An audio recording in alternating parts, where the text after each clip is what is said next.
విధ్వంసం చేయడం సులభం, బాగు చేయడమే కష్టం. రాజకీయ ప్రయోజనాల కోసం పత్రికలు పనిచేయడం ప్రారంభించడం కాదు, రాజకీయ ప్రయోజనాల కోసం పత్రికా వ్యవస్థని దిగజార్చిన తొలి పత్రిక ఈనాడు. తన రాజకీయ ఎజెండాని జనం మీద రుద్దినటువంటి తొలి పత్రిక ఈనాడు. ఆ దౌర్భాగ్యం ఇప్పటికీ పతాక స్థాయికి చేరిపోయి తను నచ్చే తనకి మెచ్చే పార్టీ ఏదైతే ఉంటుందో ఆ పార్టీ కోసం మిగతా వాళ్ళందరి మీద విషం చిమ్ముతూ వ్యక్తిత్వ హననం చేస్తూ అరాచకపు జర్నలిజం చేయడంలో అగ్రభాగాన ఉంది. వీళ్ళు ఇప్పుడు ఒక పెద్ద వార్త రాసుకొచ్చారు.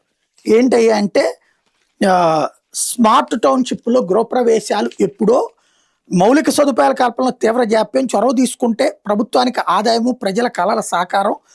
కొన్ని చోట్ల 85-90% పనులు పూర్తయిపోయినాయి, నిలిచిపోయినాయి. ఇంకొన్ని చోట్ల 20% పనులు కూడా పూర్తి కాలేదు. వైకాపా ప్రభుత్వంలో పలు నగరాల్లో ఎంఐజీ స్మార్ట్ టౌన్షిప్ల పేరుతో లేఅవుట్లు అభివృద్ధి చేస్తున్నామని ప్రజల నుంచి డబ్బులు వసూలు చేసిన 5 ఏళ్ల ఒక్క టౌన్షిప్ పనులు పూర్తిగా అయ్యలేదు. కూటమి ప్రభుత్వం వీటికి ఎన్టీఆర్ స్మార్ట్ టౌన్షిప్ అని పేరు మార్చింది. పనులు పూర్తి చేసి లబ్ధిదారులకు ప్లాట్లు కేటాయించాలని నిర్ణయించి చాలా చోట్ల ఎప్పటికే పూర్తి స్థాయిలో పనులు మొదలు. ఇంతకంటే దౌర్భాగ్యం ఎవరిది? ఎవరి తప్పది? జగన్ అసలు ఈ పథకం పెట్టింది ఎప్పుడు? 3వ ఏడాది. కరోనాను 2 ఏళ్ళు ఏ పథకాలు పెట్టగలిగాడు అతను? 3వ ఏడాది నుంచి కదా పేదలకు ఇల్లు ఇవ్వడం కానీ ఇవన్నీ పెట్టుకొచ్చింది. మరి ఎందుకు ప్రజల్ని మోసం చేస్తున్నారు? ఎందుకు ఇంత దిగజారిపోతున్నారు?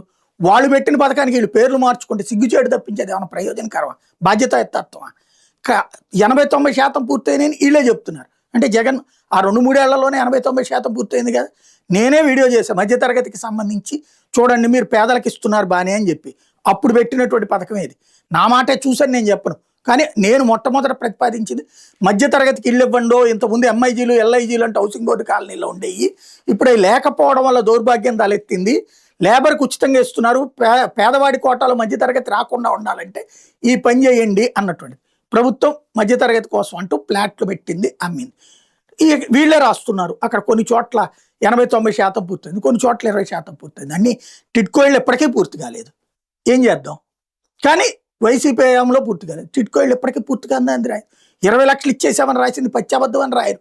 వీళ్ళు పొద్దున లేచిన దగ్గర నుంచి నాశనం చేయడమే, రాష్ట్ర నాశనాన్నే లక్ష్యంగా పెట్టుకున్నారు. హైదరాబాద్లో వీళ్ళ ఆస్తులు బాగుండాలంటే ఆంధ్ర నాశనం అవుతూ ఉండాలి. ఆంధ్ర నాశనం అవుతూ ఉంటే హైదరాబాద్ బాగుపడుతుంది. హైదరాబాద్ బాగుపడుతూ ఉంటుంటే ఈనాడు, ఆంధ్రజ్యోతి వీళ్ళందరూ అర్రజన్ మీడియా యొక్క ఆస్తులు బాగుంటాయి. చాలు. రాష్ట్ర ప్రజల్ని రాష్ట్ర ప్రయోజనాల కోసం పనిచేస్తున్నట్టుగా ఇక్కడ వాళ్ళని మోసం చేసి ఇక్కడ వాళ్ళనే నాశనం చేస్తూ ఉంటారు వీళ్ళు. మధ్యతరగతికి వచ్చే వాటి ఆ రోజున పచ్చి దొంగ వార్తలు రాసుకొచ్చారు. నిరంతరం దాని మీద దగులుబాజీ వార్తలు రాసుకొచ్చారు. ఈ రాష్ట్రంలో 30 లక్షల మంది దాకా ఇవ్వాల్సినటువంటి ఇళ్ళు ఏవైతే ఉన్నాయో, స్థలాలు కొనుక్కుని ఇల్లు కట్టుకునే దాని మీద విష ప్రచారం చేశారు. అట్లాగే ఈ మిడిల్ క్లాస్ దాని మీద విష ప్రచారం చేశారు. విష ప్రచారాలతో ప్రభుత్వం ముందుకెళ్ళలేదు, వెనకెళ్ళలేదు. అధికారులకు భయం. ఎక్కడిదక్కడ అలాగే ఆగినాయి. పర్యవసానం ఆ ప్రభుత్వం పూర్తి చేయలేదు. జనాలు 50 లక్షల మంది లబ్ధి పొందేవాళ్ళు నాశనం అయ్యారు. వీళ్ళకి ఇక్కడ మళ్ళీ ఇప్పుడు దాన్ని ఏదో బాగు చేసే సేవకుల్లాగా, సేవికుల్లాగా వచ్చి కథలు రాస్తారు.